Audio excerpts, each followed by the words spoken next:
മക്കളെ, അപ്പോൾ ഇപ്പോൾ എൻ്റെ കുട്ടികളുടെ എല്ലാവരുടെയും എക്സാം ടൈമൊക്കെ ആയിട്ടുണ്ട്. ഇനിയിപ്പം ഒരു ദിവസം കൂടെ കഴിഞ്ഞാൽ നിങ്ങൾ എക്സാം സ്റ്റാർട്ട് ചെയ്യാണ്.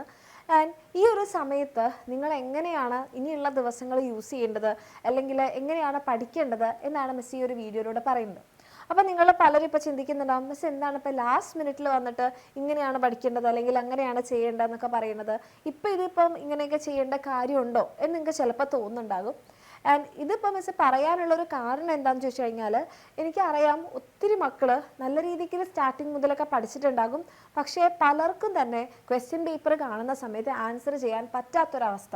ഓക്കെ, നിങ്ങൾക്ക് അങ്ങനെ ഒരു അവസ്ഥ ഉണ്ടായിട്ടുണ്ടെങ്കിൽ തീർച്ചയായിട്ടും നിങ്ങൾ എന്ത് ചെയ്യുക, കമൻറ്റ് സെക്ഷനിൽ കമൻറ്റ് ചെയ്യുക. അപ്പം എന്തുകൊണ്ടാണ് മിസ് ഇത് കമൻറ്റ് ചെയ്യാൻ പറയണമെന്ന് ചോദിച്ചു കഴിഞ്ഞാൽ, നമ്മൾ ഓരോരുത്തരും ഓരോ സ്ഥലത്താണ്, നിങ്ങൾ ഓരോരോ ഡിഫറെൻറ്റ് ബാക്ക്ഗ്രൗണ്ടിലുള്ളവരാണ്.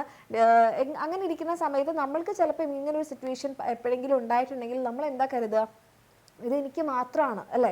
അപ്പം നിങ്ങളുടെ കൂടെ ഈ എക്സാം എഴുതുന്ന ഇത്രയും അധികം കുട്ടികളുണ്ട്, അവർക്ക് ചിലപ്പോൾ ഈ അവസ്ഥ ഉണ്ടായിട്ടുണ്ടാകാം എന്ന് നമ്മൾ ചിന്തിക്കുന്നുണ്ടാവില്ല. നമ്മളെപ്പോഴും ചിന്തിക്കുന്നത് ഞാൻ സ്റ്റാർട്ടിങ് മുതൽ തന്നെ പഠിച്ചു, പക്ഷേ ക്വസ്റ്റ്യൻ പേപ്പർ കണ്ട സമയത്ത് എനിക്കൊന്നും എഴുതാൻ പറ്റിയില്ല, അത് എൻ്റെ കുഴപ്പമാണ്, ഞാൻ പഠിക്കാത്തത് കൊണ്ടാണ്, എനിക്ക് ബുദ്ധി ഇല്ലാത്തതുകൊണ്ടാണ്, എനിക്ക് ഓർമ്മയില്ലാത്തതുകൊണ്ടാണ്, അങ്ങനെ കുറേ കാര്യങ്ങൾ ചിന്തിച്ച് നമ്മൾ കൂട്ടും അല്ലേ.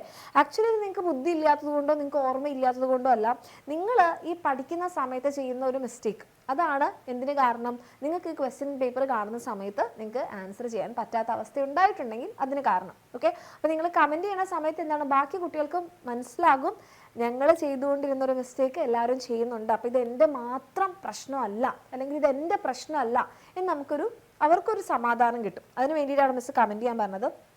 ഇനി പോയിന്റിലേക്ക് വരാം. എന്താണ് നിങ്ങൾ ചെയ്തിരുന്ന മിസ്റ്റേക്ക്? നമ്മൾ എപ്പോഴും എല്ലാ വീഡിയോസിലും എല്ലാ ലൈവിലും എപ്പോഴും മക്കളോട് പറയാറുണ്ട്, നിങ്ങൾ എന്ത് ചെയ്യണം, റിവൈസ് ചെയ്യണം. റിവിഷൻ ഏറ്റവും ഇമ്പോർട്ടൻ്റ് ആണ്. നിങ്ങൾ പഠിക്കുന്നത് എത്ര അധികം ഇമ്പോർട്ടൻ്റ് ആണോ അത്ര തന്നെ ഇമ്പോർട്ടൻ്റ് ആണ് നമ്മൾ റിവൈസ് ചെയ്യുക എന്നുള്ളത്. കാരണം നമ്മൾ പഠിച്ച കാര്യങ്ങൾ നമുക്ക് എഴുതാൻ പറ്റണമെന്നുണ്ടെങ്കിൽ നമ്മൾ റിവൈസ് ചെയ്തിരിക്കണം. കാരണം റിവിഷനിലൂടെ മാത്രമേ നമുക്ക് ഓർമ്മ ഉണ്ടാവുള്ളൂ, പഠിച്ച കാര്യങ്ങൾ റീകോളിംഗ് നടക്കുന്നുള്ളൂ. അപ്പം നിങ്ങൾ റിവൈസ് ചെയ്യാത്തടത്തോളം അതവിടെ നമുക്ക് ഒരു ക്വസ്റ്റ്യൻ കാണുന്ന സമയത്ത് നമുക്ക് ഓർത്തെടുക്കാൻ പറ്റില്ല. ഓക്കെ, അപ്പം നമ്മൾ എന്താ ചെയ്യേണ്ടത്, നമ്മളതൊരു പ്രോപ്പർ പ്ലാനോട് കൂടി തന്നെ നമ്മൾ റിവിഷനുള്ളൊരു ടൈം കൂടെ നമ്മൾ എന്ത് ചെയ്യണം, നമ്മുടെ ഇനിയുള്ളൊരു ടൈം ടേബിൾ നമ്മൾ ഇൻക്ലൂഡ് ചെയ്യണം. അതുകൊണ്ടാണ് മിസ് പറഞ്ഞത് ആദ്യം തന്നെ നിങ്ങളൊരു സെപ്പറേറ്റ് ടൈം ടേബിൾ ഇൻക്ലൂഡ് ചെയ്യണം എന്നുള്ളത്. അപ്പോൾ അതിന് മുൻപായിട്ട് നിങ്ങൾക്ക് നിങ്ങളുടെ ടൈം ടേബിൾ മിസ് ഇവിടെ കൊടുത്തിട്ടുണ്ട്. അപ്പം നിങ്ങളുടെ ഈ ഒരു ടൈം ടേബിൾ നിങ്ങൾ നോക്കിക്കഴിഞ്ഞാൽ നിങ്ങൾക്ക് മനസ്സിലാകും ആകെ നമുക്ക് ലീവ് ഉള്ളത് എവിടെയാണ്. ഒരു കോമൺ ലീവ്, അതായത് നമ്മുടെ ബയോ സയൻസുകാർക്കും കമ്പ്യൂട്ടർ സയൻസുകാർക്കും ഒരു കോമൺ ലീവ് എന്ന് പറയുന്നത് ഇവിടെയാണുള്ളത്. ഇവിടെ നമുക്ക് എത്ര ദിവസമുണ്ട്, ഒരു 3 days ലീവ് ഉണ്ട്. ഒരു മൺഡേ, അതുപോലെ തന്നെ ഒരു സാറ്റർഡേ സൺഡേ ഉണ്ട്. അപ്പോൾ അവിടെ നമുക്ക് ഉറപ്പിക്കാം ഇംഗ്ലീഷിനും കെമിസ്ട്രിക്കും പഠിക്കാൻ ആവശ്യത്തിലധികം സമയമുണ്ട്. പക്ഷെ നമുക്ക് സമയമില്ലാത്തത് എവിടെയാണ്, നമുക്ക് മാത്സിന് സമയമില്ല, അതുപോലെ തന്നെ ബയോളജി പഠിക്കാൻ നമുക്ക് സമയമില്ല.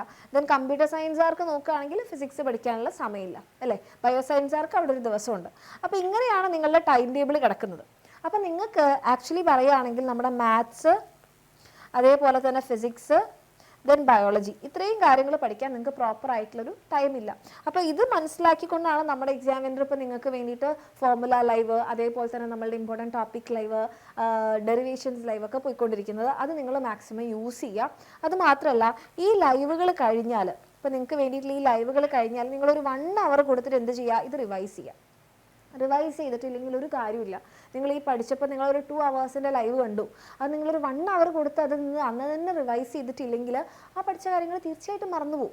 ഓക്കെ, അപ്പം നമുക്കിപ്പോൾ ഉള്ളത് ആകെ കുറച്ച് സമയമാണ്. ആ കുറച്ച് സമയത്ത് നിങ്ങൾ എന്ത് ചെയ്യുക, ലൈവ് പ്രോപ്പറായിട്ട് അറ്റൻഡ് ചെയ്യുക, അതേപോലെ തന്നെ പഠിച്ച കാര്യങ്ങൾ അന്ന് തന്നെ റിവൈസ് ചെയ്യാൻ വേണ്ടിയിട്ട് നോക്കുക. പിന്നെ നിങ്ങളുടെ എക്സാമിൻ്റെ ഡേറ്റിന് മുൻപുള്ള തലേ ദിവസം നിങ്ങൾ എന്ത് ചെയ്യുക, ലൈവും കൂടെ കണ്ടു കഴിഞ്ഞാൽ തൽക്കാലം നമുക്കത് കംപ്ലീറ്റ് ചെയ്യാൻ വേണ്ടി പറ്റും. പിന്നെ നമുക്കിപ്പോൾ ചെയ്യാനുള്ളത് എന്താണ്, ചില ദിവസങ്ങളിൽ നിങ്ങൾക്ക് സ്റ്റഡി ലീവ് ഉണ്ട്. ഇപ്പോൾ സൺഡേ നിങ്ങൾക്ക് ലീവ് ഉണ്ട് അല്ലെ. ഇപ്പോൾ നമ്മുടെ ഇംഗ്ലീഷ്, നമ്മുടെ ലാംഗ്വേജിന് മുൻപുള്ള ഒരു സൺഡേ നിങ്ങൾക്ക് ലീവ് ഉണ്ട്. പിന്നെ നിങ്ങൾക്ക് കെമിസ്ട്രിയുടെയും ഇംഗ്ലീഷിൻ്റെയും മുൻപ് നമുക്ക് 3 ദിവസം ലീവ് ഉണ്ട്. ഈ 3 ദിവസങ്ങളിൽ നിങ്ങൾ എന്ത് ചെയ്യുക, പ്രോപ്പറായിട്ട് കാര്യങ്ങൾ യൂസ് ചെയ്യുക. അതായത് നിങ്ങളുടെ കയ്യിൽ എത്ര ഉണ്ട്, ഒരു ദിവസം സമയമുണ്ടല്ലോ. അപ്പോൾ ആ ഒരു ദിവസത്തെ സമയം ഇപ്പോൾ നമ്മൾ നോക്കുകയാണെങ്കിൽ നമുക്ക് എത്രയാണ്, ഇപ്പോൾ 24 hours എടുക്കാം. നിങ്ങളുടെ ഒരു ദിവസത്തെ സമയം നമുക്ക് എന്ത് ചെയ്യാം, 24 hours. ഈ 24 hoursനെ നമ്മൾക്ക് ഇപ്പോൾ നിങ്ങൾ ഉറങ്ങാനാണെങ്കിൽ ഒരു 7 to 8 hours എടുത്തു എന്ന് കരുതാം. നിങ്ങളുടെ ബാക്കിയുള്ള കാര്യങ്ങൾ, നിങ്ങൾ ഭക്ഷണം കഴിക്കുക, കുളിക്കുക, മറ്റ് അങ്ങനത്തതിന് നമ്മളൊരു 4 hours എടുത്തു എന്ന് കരുതാം. അതായത് രാവിലത്തെയും ഉച്ചക്കത്തെയും രാത്രിത്തെയും കൂടി കൂട്ടിയിട്ടാണ് ഈ 4 hours. അപ്പോൾ ഇവിടെ നമുക്കൊരു 12 hours ഓൾറെഡി പോയി. ബാക്കി നിങ്ങളുടെ കയ്യിൽ 12 hours ഉണ്ട് എന്നുള്ള കാര്യം നിങ്ങൾ നോക്കുക. ഈ 12 മണിക്കൂറിൽ 12 മണിക്കൂറും പഠിക്കണമെന്ന് മിസ് പറയുന്നില്ല. നിങ്ങൾക്കൊരു 8 മണിക്കൂർ പഠിച്ചൂടെ? 8 മണിക്കൂർ, വെറും 8 മണിക്കൂർ പഠിക്കുന്നതിൽ എന്തെങ്കിലും ബുദ്ധിമുട്ടുണ്ടോ? ആ 8 മണിക്കൂർ നിങ്ങൾ എഫിഷ്യൻ്റ് ആയിട്ട് യൂസ് ചെയ്യുകയാണെന്നുണ്ടെങ്കിൽ നിങ്ങൾക്ക് എന്ത് ചെയ്യാം? നിങ്ങൾക്ക് ഇതിനെ 3 ആയിട്ട് സ്പ്ലിറ്റ് ചെയ്യാം. ഒരു 3 hours നിങ്ങൾ പഠിക്കുന്നു, ദെൻ നെക്സ്റ്റ് ഒരു 3 hours ഓർ 2 hours നിങ്ങളുടെ സൗകര്യം പോലെ, പിന്നെ നമുക്കൊരു നെക്സ്റ്റ് ഒരു ലാസ്റ്റ് ഒരു 2 hours. ഇങ്ങനെ നിങ്ങൾ പഠിക്കുകയാണെന്നുണ്ടെങ്കിൽ ഒരു 8 മണിക്കൂർ പഠിച്ചൊരു ഭാരം ഉണ്ടാവില്ല, പക്ഷെ 8 മണിക്കൂർ പഠിച്ചൊരു ഫീലും കിട്ടും, ഒരു നല്ല ഫീല്. അയ്യോ ഞാൻ പഠിച്ച് ടയേർഡായി എന്നുള്ളതിനേക്കാൾ ഞാൻ ഇത്രയും പഠിച്ചു എന്ന് നമുക്ക് സന്തോഷത്തോടെ പറയാൻ പറ്റും. ആൻഡ് ഈ 3 മണിക്കൂർ തന്നെ ഒറ്റയിരിപ്പിൽ നിങ്ങൾ തീർക്കരുത്. എന്ത് ചെയ്യുക? ഒരു 1 hour നിങ്ങൾ പഠിക്കുന്നു, അല്ലെങ്കിൽ നിങ്ങളൊരു 45 minutes പഠിക്കുന്നു, then take a 5 minute break.